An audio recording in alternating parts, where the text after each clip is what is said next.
I was the guy at one point in time who dressed up as The Rock for Halloween. And here I am now sharing a conversation with him. There was one interview and he gave me this piece of advice during it that I'll never forget. And he said to me that Chris Van Vliet, KLAS. This is a good one to just stay on it. I Always fun with this guy. thank But not you. just on him. Come on, yeah. Fuck. Get us both. Look, with that Jumanji interview, I've got three legends sitting in front of me, right? I've got The Rock, Kevin Hart, and Jack Black. Who am I to step on their words and say, hey guys, my turn to talk now? Yeah. Larry King said it best, the late, great Larry King, and he said, I never learned anything when I was talking. That is true in life. If you stop talking, you've got a better chance to learn. All of the decisions that you make throughout the day end up deciding the person that you're going to be, like today, tomorrow, and the next day. You've interviewed people like The Rock, Chris Hemsworth, Kevin Hart, Jack Black, and the thing about all these people that I've noticed that they all have is they have insane amount of charisma. So why do you think they have this charisma? What qualities do they have? What do they do that just portrays this charisma? And how can we develop that for ourselves? Right out of the gate with a great question like that, I love it. I think charisma can be cultivated. I think that if you go back and watch older interviews of any of the people that you've named, or really anybody who we would attach that word charisma with, it's not the same, right? They've worked on this, they've developed it. And The Rock, for example, is he's such a perfect example of this because he's figured out that physical touch inside an interview or physical touch inside an interaction goes a long way. And you'll see he's big on giving you the big handshake or the hug or putting his hand on your shoulder when he's talking to you. I think it's those little things. It's trial and error. You figure it out as you go. But I'm a big believer that charisma isn't something that you're born with. It's something that can be cultivated and something that can be learned. It's a skill like any other.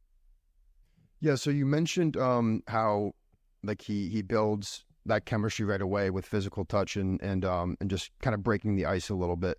So you interview a bunch of people. How do you almost break that ice? How do you build that chemistry with the people you just met? Because you're always meeting new people. I mean, you've done a lot of interviews, so it feels like every week is probably a new person you have to build chemistry with.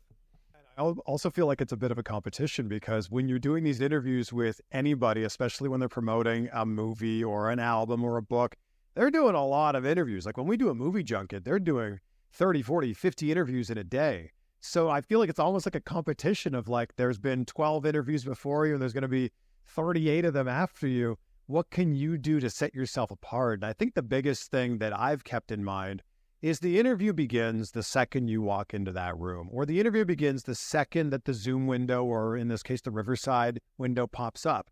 And I think that too many people go in, get situated, hello, how are you? And then wait for the red light to come on, and then they go into the interview. And I think it's so important to set that tone from the second that you start. And I think the same thing, this goes beyond interviewing. This also works with a phone call or a Zoom call. The second you say hello or how are you, you can set the tone for how things can be from there. And maybe if their energy is a little bit lower, maybe you can pep it up a little bit. And I think that's something I've always done throughout the years.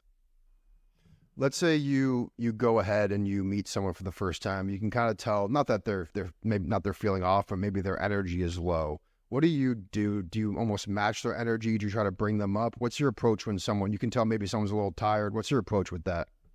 I never want to go down, right? I never want to bring the energy down because then I feel like maybe they'll go even lower from there. Yeah. No, man, we fall off a cliff at that point. I think one of the big ones is a smile is so contagious. And I think that sometimes if you're asking a question in an interview setting and you just work a smile into that, or maybe just a brief little compliment, I think that can really help to turn things around. One thing, especially when I'm doing interviews for movies, is you can key in on a great part of their performance or a specific scene that really set the tone for the movie or for their character. And I love to key in on that. I just did an interview with the cast of Barbie. And America Ferrera has this monologue in there that when you see the movie, you'll know exactly what I'm talking about. But this monologue talking about the expectations that are put on people. And it's such a brilliant monologue. And when I interviewed her, I said, that's a monologue that film students and aspiring actors are going to use in their auditions moving forward. That's how good it was. That's how powerful it was. And that really changed the course of the entire conversation we were having. What's the role of almost warming up? Because something that I've noticed during this podcast is that most of the times it starts off, and this happens when you see any other podcast on the internet. It starts off a little slow, and then over time you can tell it riles up, and people get more comfortable, and there's more chemistry and there's more charisma. What's the role of warming up a conversation when it comes to going into big conversations like the ones you have? I feel like you have to like earn that rapport, earn that like comfort in a conversation. And that's difficult when you only have 3 or 4 minutes, or if you're on a red carpet, sometimes you've got 90 seconds and few questions. I love the long form interview process. I love like being able to sit and talk with someone for an hour or 2 hours on a podcast, because it's such a rare thing that we have in our everyday life. Like, even if you and I were to go out for a beer and spend 2 hours, or go out for dinner, I would guess at some point, like, somebody's phone's going to buzz, you're going to look down on it, and you're going to go, oh, okay, yeah, cool. And you're completely taken out of the conversation. It's so rare in the world that we live in now to just sit here and like actually enjoy a conversation with someone. So I think that when you have an hour, you can really build up, you can ramp up to like maybe some more important topics, or maybe some topics that are difficult to navigate around. But I think when you've got 3 or 4 minutes, it's like, I think you got to have like one question of like, okay, let's get to know each other. And like, all right, we have no choice. Let's get to the meat and potatoes of this. But I love that when you have an hour-long conversation like this one, you can build up to that kind of stuff, and you can kind of earn the ability to like get into something that maybe is a little bit more personal, something that you certainly wouldn't ask someone if you were just bumping into them at the grocery store or something. What would you say was your favorite interview that you've ever done? Oh, so it's such a difficult question, because they're all so special in different ways. And I feel like each actor or wrestler or entrepreneur or celebrity, whatever they are, musician, brings something different to the table. But look, I grew up a huge wrestling fan.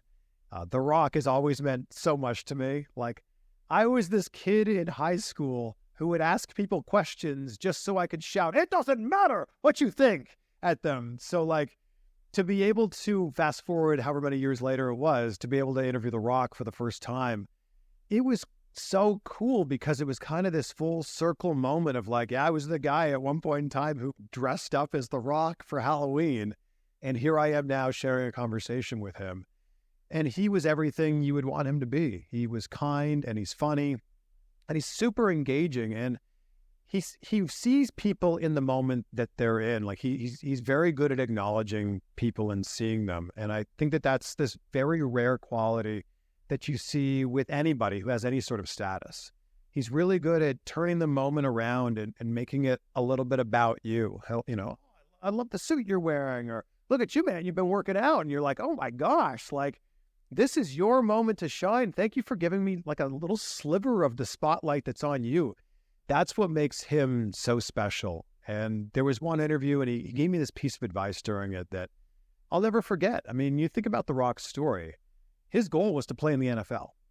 And, he played at the University of Miami, and his words, not mine, there were some players that were better than him, and they went on to play in the league, like Ray Lewis and like some other very talented people. And he went to the CFL, and, he got cut from the CFL. And I said, if you could go back and change things to actually live your dream, to actually play in the NFL, obviously things worked out pretty well for The Rock, but if you could go back and change anything, would you? And he said to me that sometimes the best things in life are the things that don't happen. Sometimes the best things in life are when you think you're headed towards this thing, and then life throws you a curveball, and you go, oh my gosh, that's not happening anymore, because life's given me this much better path to go on. And that's something I'll never forget.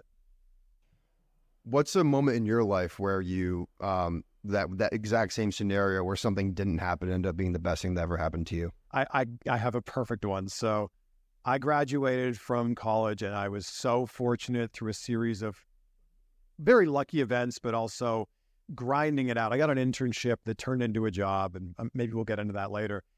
I was a news reporter at a really small station about an hour from my hometown. And I was driving there 60 miles each way. The internship was unpaid, so I was working at my old high school job in the fish department of a pet store at the mall to pay for the gas. And the job was great. I got so many incredible experiences there, learning how to be a reporter on camera, but I also was shooting, writing, editing, and producing all the stories we put on the air. And there were 3 or 4 a day. So it was like a total, like, you know, just hit the ground running, and you got to wear all these hats and learn everything. And then after that, I was like, I like this job and I love the experience that I've got from this, but I want to do something more. And I had the opportunity to audition and eventually get this job at MTV2 Canada. It was in Vancouver. So I picked up my entire life, packed it into my 1995 Robin's Egg Blue Toyota Corolla, moved all the way across the country. And I started this, you know, dream job at the time. I was 23 years old, and I was interviewing actors and musicians. And that was the start of really doing what I'm doing now. And a year into this, it just ended like that. One big media company bought this other big media company that we worked for. They merged together and they were looking to make some budget cuts, and our show got cut. And there was really no warning here. Like, we thought like, oh my gosh, we're getting bought by this other company. We're going to move to a new studio. Like, this is amazing. Like, think of all the amazing opportunities we're going to have. And my boss came in one day and she was like, hey, stop what you're doing, everybody. Our show doesn't exist anymore. And that was that moment that we're talking about. Like, I just picked up my whole life and moved here thinking I'd be on this show, man, until I couldn't be on this show anymore. And it was taken away from me, and I didn't really have a backup plan. And I was unemployed for 7 months after that. But I had this goal in my mind of like, I want to get back on TV. I want to find a way to do the thing that I'm so passionate about. And it was difficult and it was hard because I auditioned for a lot of things, and it would be me and one other person or me and 2 other people, and I wouldn't get the gig. And finally, eventually, like 7 months into it, after having to move back in with my parents, I got another job and I was back on course. But it was really, really difficult that like that curveball got thrown at me, and I went, I don't know what to do right now. Let's go back to that that first meeting or interview with The Rock. I can imagine you were no anxiety. You were completely calm. I'm being sarcastic. Well, it was like, there was so much buildup to it because I knew that WWE was coming to town. I was living in Cleveland at the time. WWE was coming into town for Raw, and they were like, we're going to set someone up. We're going to set up an interview for you on Monday. But they were like, we'll let you know who it's going to be. And then I think it was like Saturday, I got a phone call and they were like, all right, you ready for this? I'm like, yes, I'm ready. They're like, but are you ready for this? I'm like, yes, who is it? You're going to interview The Rock. And I'm like, oh my gosh, are you serious? And he was at the very top of my bucket list. I'd interviewed so many amazing and talented people, but he was at the top of my bucket list of like, oh my gosh, like that's the interview I want to do. So there was a lot leading up to it. I knew it wouldn't be a terribly long interview. I think it was 7 or 8 minutes, but I was like, okay, I want to like try to create a moment in here and also like get some news out of this and promote. He was promoting his match with John Cena at the time, which was at WrestleMania 28. There's so many things going on there. And I wanted to get his autograph, which is actually hanging on the wall over here. So there's so many things I wanted to do. And then I thought I was ready, thought I was, good to go. And then he walked in the room and I was just like, oh man, that's The Rock. And he comes in with this like energy that just fills an entire room, which actually I think helped put me at ease. I wasn't nervous about like the actual interview. I was more nervous about like what it meant to the 15 or 16-year-old version of me, and also what it meant for the TV station that I was working for. The Rock was right on the cusp at that point in time of becoming the biggest star in the world. He, I think, was just about to have G.I. Joe 2 come out, and then I think Fast and Furious was right around that time. So like that was right as he was like about to break through and become the biggest star in the world. I was just like, I just hope this goes as well as the expectations that I've set up for this. And I got to say, it exceeded the expectations. So let's say, most people aren't going to be interviewing The Rock, like most people listening to this. Who knows? Oh, maybe, but most people aren't. So let's say, but with that being said, there are very difficult, nerve-wracking conversations that you're going to have throughout your life, that you're going to have a lot of anxiety of beforehand. How do you suggest that we overcome that anxiety when it comes to having really important conversations, maybe with someone you're in a relationship with, a friend, a boss? How do we overcome that anxiety? Look, those conversations are never easy, especially if it's a relationship and you know that maybe it's headed south. Like that's never easy because inevitably somebody's going to get hurt or, both people are going to get hurt there. I think in terms of an interview setting, I'll speak to that because I think a lot of people overthink the way an interview works. And the thing is, this is just a conversation. It's a conversation that happens to have cameras and microphones, but we have conversations in our life all the time. And I think that people overthink this way too much and they go, oh my gosh, it's an interview with a capital I. Like, how am I going to approach this? And the thing is, you should approach this in the same way that if we went to a happy hour tonight and you were just kind of mingling with people and you bumped into someone, you would just start a conversation and the conversation would flow. And it's amazing to me how many people have podcasts and they don't do that. So I would just say, like, try to make it sound as much like a conversation as possible.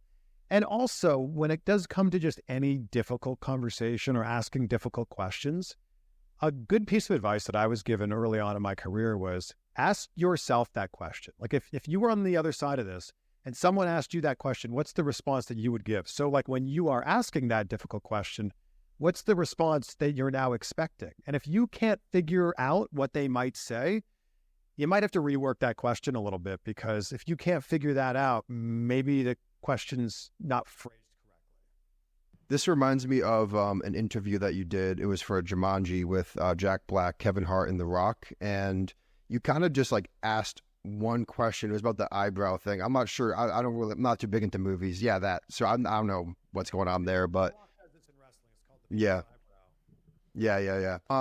What I've noticed in that is that you just asked that one question and then you kind of just backed off and let them just the conversation flow. What's the balance? This can be in an interview setting. It could just be in any other conversations you have. What's the balance between coming in with a plan when you're going through a social interaction versus just letting it flow naturally? Well, look, with that Jumanji interview, I've got three legends sitting in front of me, right? I've got The Rock, Kevin Hart, and Jack Black. Who am I to step on their words and say, hey guys, my turn to talk now. Yeah. They were having so much fun together. I will probably never get another interview where those three personalities are sitting in front of me at the same time. I just knew that they were going to have fun. And in that particular setting, I never want to step on their words, because they might have been headed down a path telling you, some great story. And then you were like, oh my gosh, we're running out of time here. I got to get another question in. And you might have missed an incredible, amazing opportunity. So in those, I just never want to step on their soundbite, TV term for you, but I never want to step on their soundbite and ruin that moment. I think that one of the comments I see on my interviews all the time, and you're so good at this too, is if you ask a question and you want to know the response to it, sit back and actually listen. And it's crazy to me how many people will ask a question and then just, 20, 30 seconds in, just start to give their 2 cents. It's like, I'm really aware with my podcast and my YouTube channel that people are clicking on it mostly because of the guests. Maybe they enjoy the conversations that we have, but they're clicking to see the guests on the show. So I keep that in mind all the time of you're here to watch that. I want to shine a light on that person, and I want to be able to, take in all the knowledge that they have to say. I think that maybe there are times when someone's going really long in an answer, or you asked a question and now they're talking about something totally different. You asked about apples, and now they're talking about zebras. You're like, oh, hey, I do want to bring it back to this. Or, I think that that's an important thing to do. But Larry King said it best, the late, great Larry King. And he said, I never learned anything when I was talking. And that is true in a podcast. That is true in life. I think that, if you stop talking, you've got a better chance to learn. Yeah, it's about listening. And the thing I've noticed about when you actually listen in the conversation versus just constantly in your head thinking about what am I going to say next? What am I going to say next? When you're actually listening to the other person talk, chances are that you're going to come up with something witty to say back. You're going to come up with something funny to say back when you're actually listening to them instead of just having this. And it also just kind of ruins the momentum. If someone's talking about something and then you're just thinking about something else that's completely irrelevant, those conversations just aren't going to go anywhere. Yeah. How many times have you been talking to someone and you know that all they're doing is waiting for you to be done talking for it to be their turn to talk again? And they're just going to tell you whatever it is that they want to tell you. Or we all know those people that you'll tell them You'll be talking about, oh, I flew to New York last week and blah, blah, blah, blah, blah. And you're telling your story about all the great, exciting things you did on this trip. And then when you're done talking, they're going to go, wow, well, the last time I flew on a plane was, and you're like, wow, that had really nothing to do with this conversation. But sure, continue to tell your story. And I think a big reason why people are so in their head during these conversations is because they lack presence and they lack being actually like focused on the conversation at hand. Instead, they're just way in their heads. And I've noticed for myself, something that really, really helped my social interactions on a day-to-day basis was when I started meditating. And it was very interesting when I realized that the reason for that is because I'm more present in the conversation instead of being in my own head the entire time, thinking about things that are just completely irrelevant to what we're talking about. So what's the role of being mindful in a conversation and being present in a conversation? How important is that? It's the most important. It is the absolute most important thing, to be present in any sort of interaction, whether that is an interview or whether that's just a conversation. And it's amazing to me when you see how many people talk about meditation being a part of their daily ritual. Super successful people. Like Oprah always talks about how important it is for her to get still every single day. And you think to yourself, like, that's Oprah. She's pretty busy. And for everybody to talk about like, oh, I don't have time for that, or, you know, you don't know what it's like to do X, Y, and Z. Sure, I understand we're all busy in our own ways. But if some people who are at the very top are able to take 10, 15, 20 minutes to just get still, I think there's a real lesson to be learned there. Tony Robbins always says success leaves clues. And if people who are at the very top are doing similar things like meditating or prioritizing sleep or making sure to move your body and work out, like those are things I think we should be going, if those people can find time to do it, then I should find time to do it. And I started meditating maybe 3 or 4 years ago. No, maybe 4 or 5 years ago. And it's amazing how I think it's changed just the interactions that I have on a daily basis. Yeah, and there's a stigma behind meditation, but the way I kind of looked at it when I was first getting started is that like, it's another way to put it is like you're practicing focus, and practicing focus is huge for anything in life to become successful. Just practicing the ability to focus. I think that people think it's difficult to meditate, and it is, right? It's difficult to like sit there and think of nothing, but you know, we've all got access to YouTube. So go on YouTube, start with like a 5-minute guided meditation, maybe work up to 10, 15, 20 minutes or more. But it's amazing. Even if you're just still and focused for 5 seconds in that, that's probably 5 more seconds than any other time in your life when you haven't been actually trying to do that. So it's gone such a long way for me. And also I cold plunge every day. And it's really difficult when you're cold plunging to be thinking of anything else when you're submerging yourself in 40-degree water. Do you remember your first big interview? You mentioned the one with The Rock, but like your first big interview, maybe your first time on TV. How did that go? Yes, I do remember. It was after that news job when I got the job at MTV2 Canada. And my first day of work was, you know, a little bit of training and like figuring things out and learning the ropes. And the second day was I was going to spend the day with a musician who was on tour and happened to be coming to town. And I was going to spend the entire day with them. It was Chingy. If you remember Chingy, he was the rapper that sung Right Thur. I might be too young for that. Yeah. I'm sure you've heard it at some point, but so he was a huge deal at the time. And I was going to spend the entire day with this guy who was, you know, had a huge hit song in the radio. And I got to say, I don't think that the interview went that well.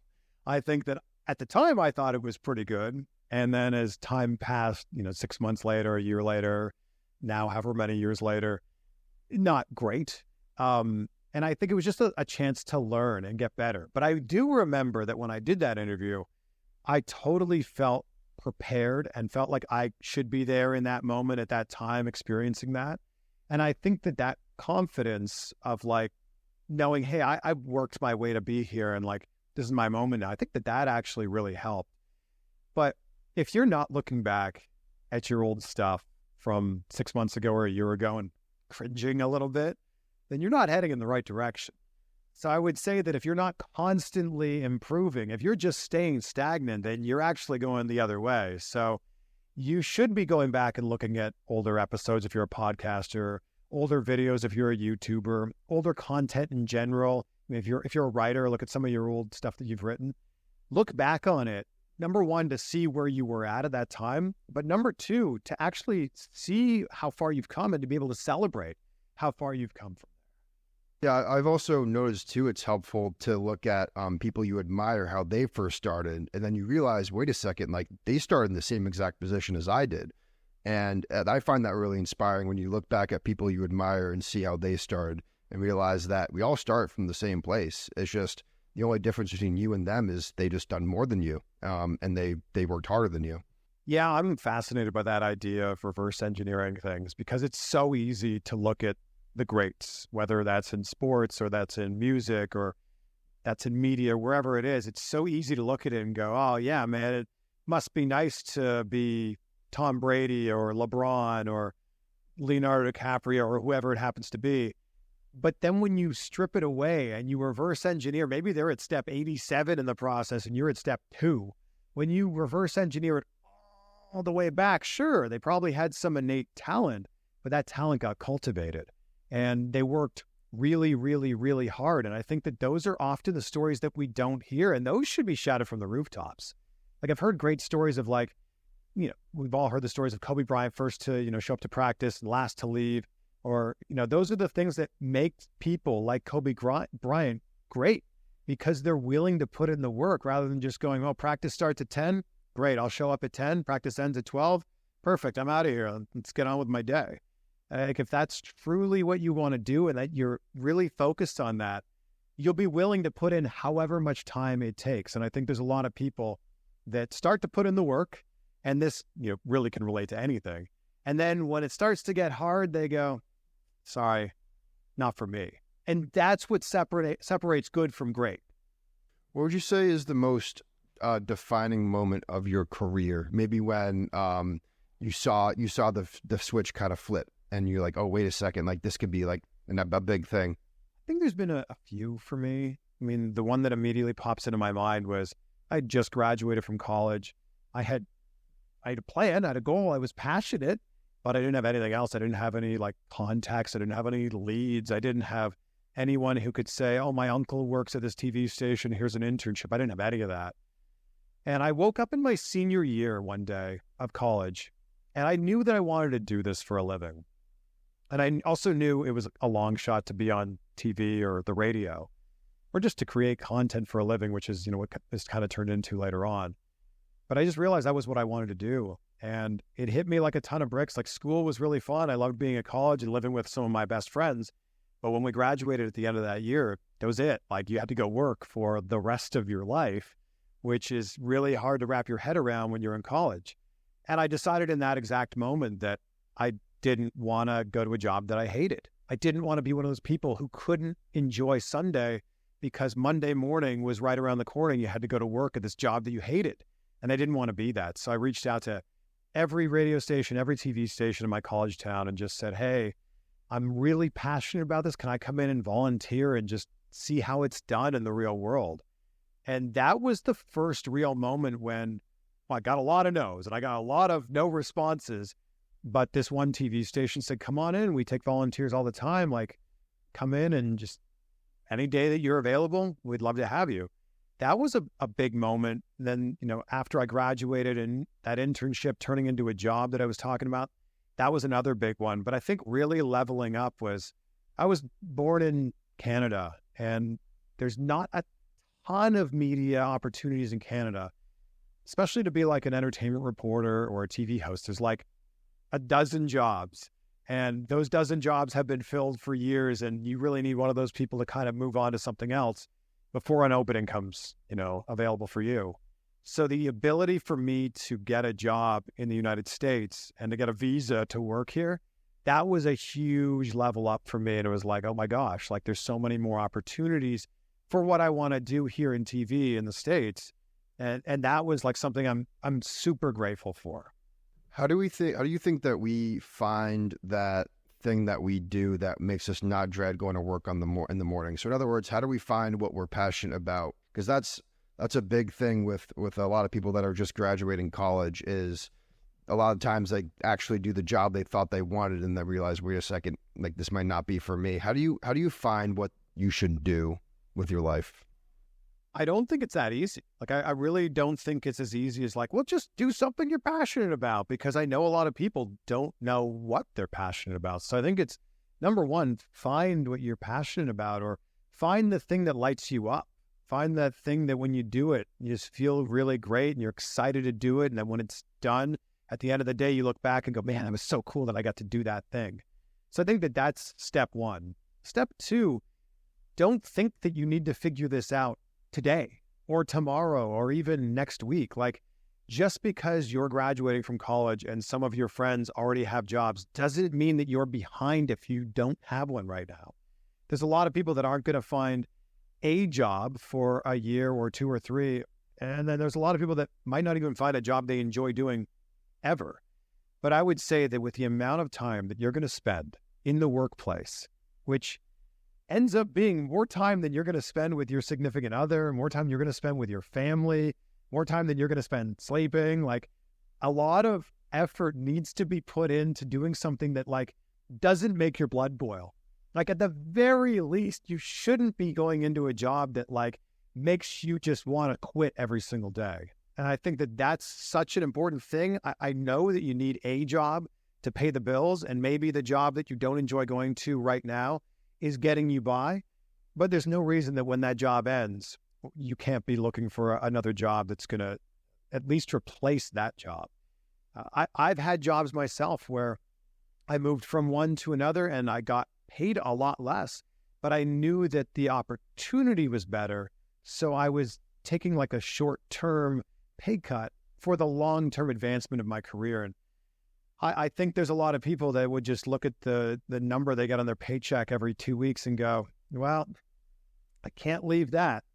And I understand that. It's a difficult position to be put in, but I think it's important to, if this is the thing that you're going to spend this much time doing, it's important to not hate it. I feel like a lot of people are just afraid of getting out of their comfort zone. They're also afraid of changing, going into a new job. Like, that's scary.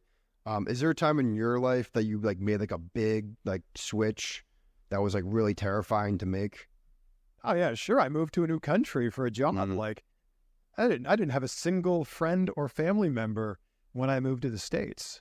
But I just knew that on the other side of this was a ton of great opportunities.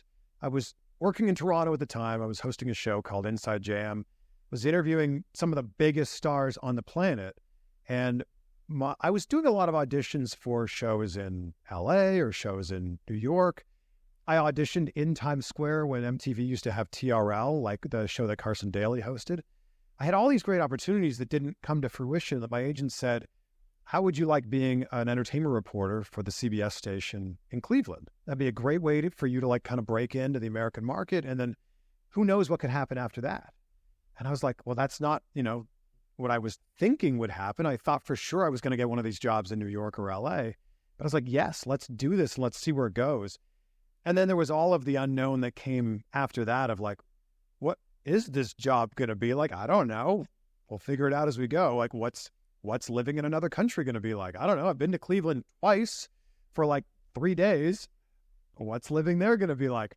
I guess we'll figure this out. There were so many unknowns, but I went into it with an open mind and just willing to embrace whatever came at me. And I think that just that open mindset really helped the whole situation.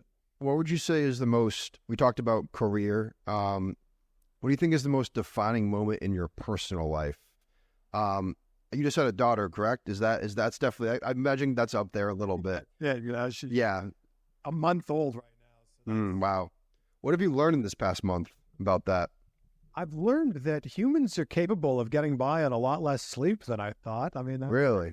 It's good to know. an amazing thing. I still do prioritize sleep, but when the baby wakes up in the middle of the night because she's hungry, well, we're getting up with her. So, but I think the biggest thing is just like, it's no longer about me anymore, or even about me and my wife Rachel. It's about this other person we've created. So our family went from 2 plus our dog, so I guess technically 3, but 2 and our dog, to now 3 and the dog. So I think that that's been the biggest thing here is like the focus shifts from like just being about me and what I'm doing to like, okay, how's this going to help the greater good of our family? I'm going to read you a quote, and I want you to tell me what it means to you. The best time to plant a tree was 20 years ago. The second best time is today. I share that quote all the time. I love that quote. Chinese proverb, right? I believe so, yes. I think that quote means so much to me because there's a lot of people, like we just talked about, that are afraid to start something, or they're afraid to change something, or they're afraid to get out of their comfort zone. And then oftentimes you realize that once you get going with it, you go, man, I wish I had done this 2 years ago, 5 years ago, 10 years ago. And that proverb is basically saying like the best time to plant that tree, the best time to start something is right now. The second best time is 20 years ago, like, you know, or it's the other way around. The best time would have been 20 years ago. Sure, it would have been great if you had the hindsight to be able to do that back then. But the next best time to do it is right now. And a lot of people will ask like, oh, how do you start a podcast? I'm sure you get hit up with that question all the time. How do I start a podcast? How do I start a YouTube channel? How do I start going to the gym? Whatever it is. Honestly, the first step in all of it is you just got to start. You've just got to take that first step in the process and you'll figure out the rest as you go. So I think it's so important to plant that tree, whatever it happens to be, whether it's you wanting to write a book or you wanting to start to go to the gym or start a podcast or whatever it happens to be. The most important thing you can do is start. All the other stuff is secondary to the fact that you got to take that first step in the process.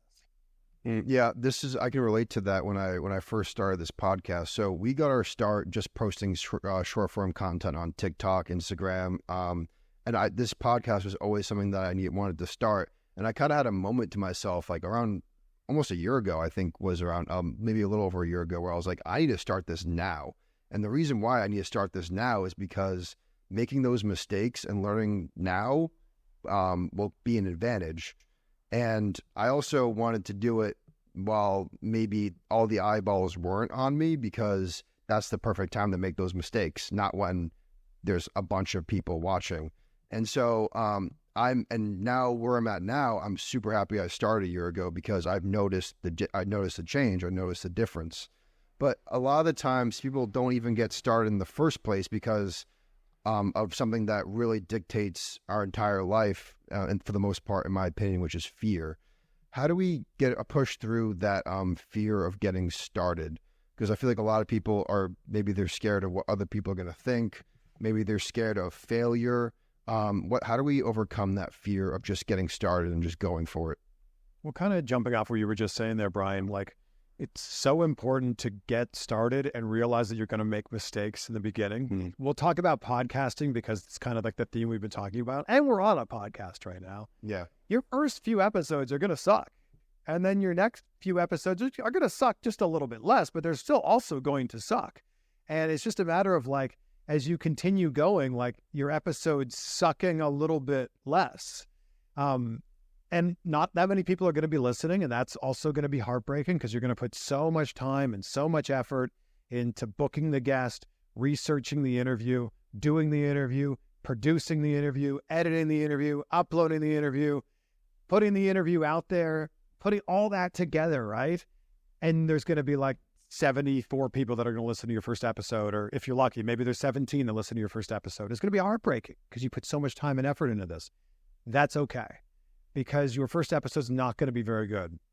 Your second episode's going to be slightly better, but still not that good. So I think it's important to realize that from the outset.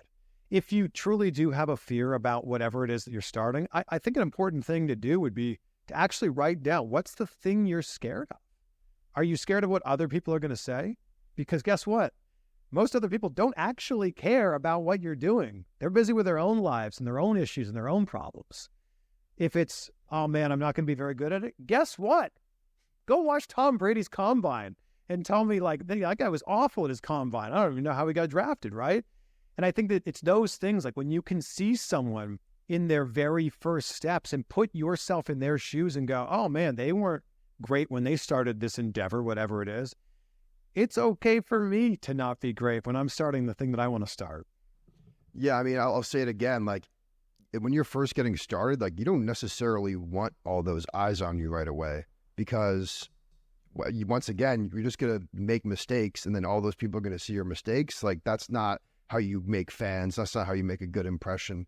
So it's really tough when we're working, like you mentioned, you're working so hard on something, you're editing for hours, and you're putting so much hours into it, and it's just not converting into views, money, any results. How do we push through those moments when we're just not getting any results? How do we stay motivated through those moments? If we're talking about being a creator here, it has to start with that word, creator. It has to start with creating. And if you don't love the process of creating, you should just stop right now. Like, if you're getting into this thinking, man, I'm going to be the next Mr. Beast, great. That's a great goal to have. And that is possible because Jimmy did it. But if that's like, it's this or nothing, then I think you should stop right now. Like, you got to enjoy the entire process of like going through all of this and enjoy the creation of it. And I think that if you're just looking at the end term or the goal here and like the end product, I think you're missing the entire point of why people create in the first place. I think another thing to key in on is, even if you only have 17 listeners for your first episode, that's like 17 people that are listening to you and listening to the message that you have and the message that you're sharing. I think just take a moment to celebrate that. And when it starts to ramp up to maybe it's 300, maybe it's 500, like, I like to picture like a concert venue. Like, if you went to a concert in a relatively small venue and there were 300 people there, it would feel like a lot of people. Like, you're looking around like, oh my gosh, this is pretty crazy. Or like when it happens to be, maybe you get a video that pops in 80,000 people watched it. Like, that's an NFL stadium of people watching your stuff. And I think that visualizing it like that can really start to change your perspective. Yeah, and another example I'll give is, for me, is when I remember when we first got our start on TikTok, we had 1.3 million followers, but in the creator fund, we only made $4,000. And I remember at the time being like, oh, $4,000, like, come on. But then I had that moment with myself where I was like, wait a second, that's $4,000 more than I had before. Like, that's not a bad thing. That's a good thing. And I think that's also related through stuff like even money. Like, even if you're making a little money on the side, like, at least you're making some money on the side. Like, it's not going to be your full-time thing right away, you know? Yeah, I don't know the actual statistics around this, but I would think that the amount of people who are creating some sort of content on social media, I would say the vast majority, I don't know the number, but the vast majority probably have never made 1 cent from it. So if Google AdSense has ever given you a direct deposit, you know, I think it's $100, right? When you reach $100 and they pay you out, like, you are in the very small minority of people who are posting YouTube videos. You're actually getting paid there.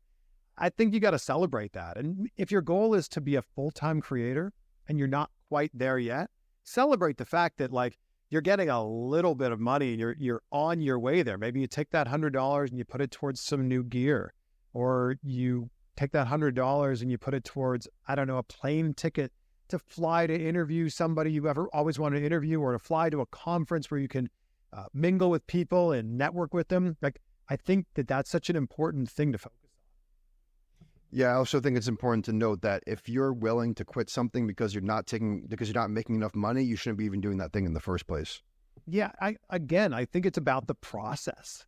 And I think you got to appreciate the process of all of this. Like, I now like geek out about like camera lenses and cameras and microphones. Like, this is all so exciting to me now.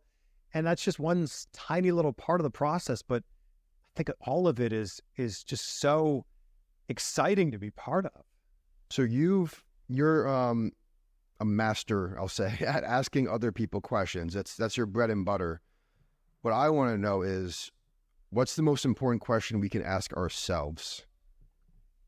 Man, that's such a great question. Well, you're hitting me with all these great questions. So good. The question that I end every conversation with, every interview I do, is around gratitude. And I think that that's a big question that people can be asking themselves. I don't know if it's the most important question, but it's certainly an important question in my opinion.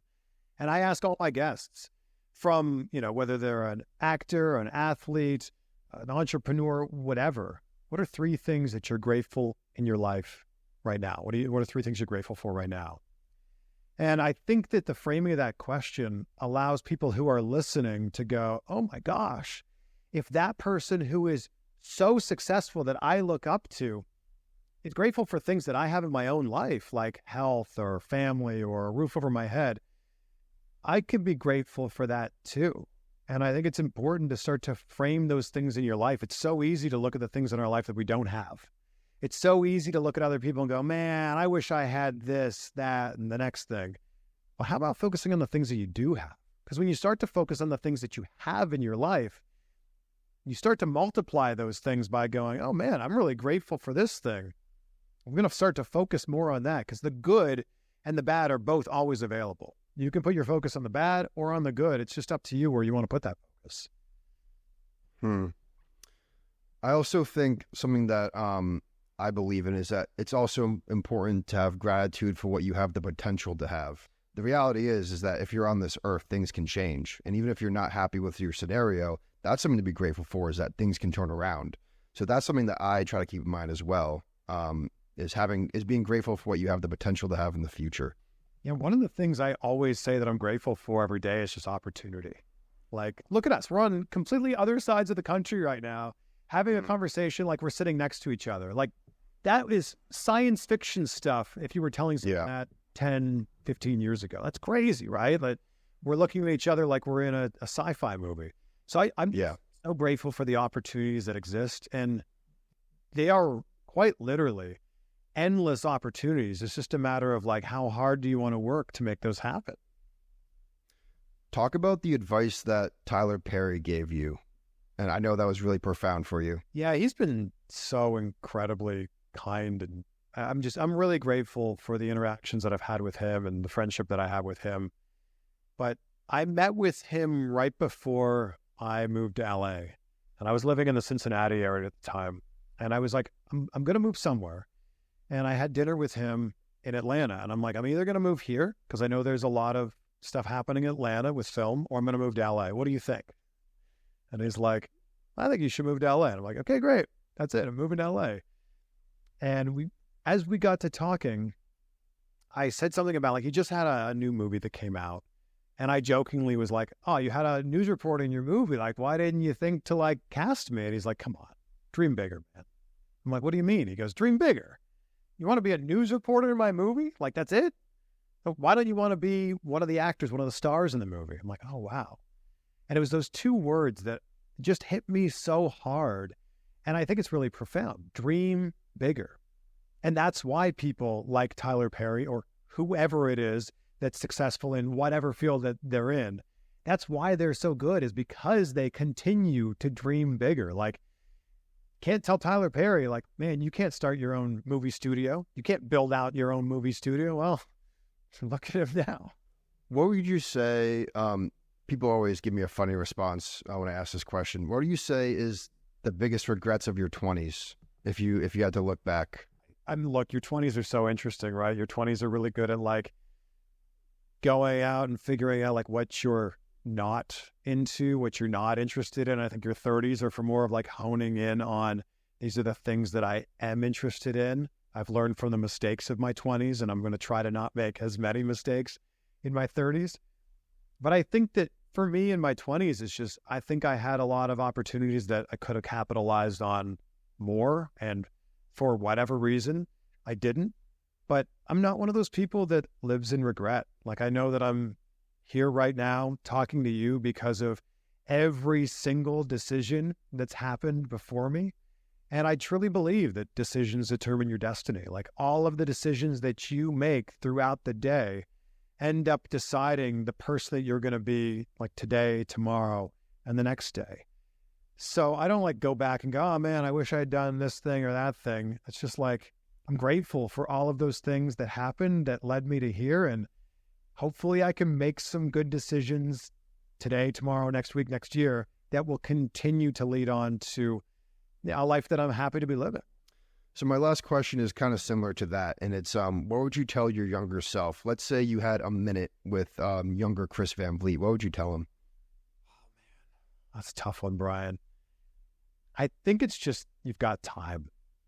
And I think that that's the advice that a lot of young people need to hear is you've got time. And maybe you're not going to figure it out today or tomorrow or next week, but you'll figure it out at some point in time. And just know that if you haven't figured it out yet, that's okay. You're on your way to figuring it out. So just know that you've got time to do whatever it is that you want to do. Like, we are living in a time right now where quite literally anything is possible. And if any human on earth has accomplished the thing that you want to do, that just means it's possible for you to do it too.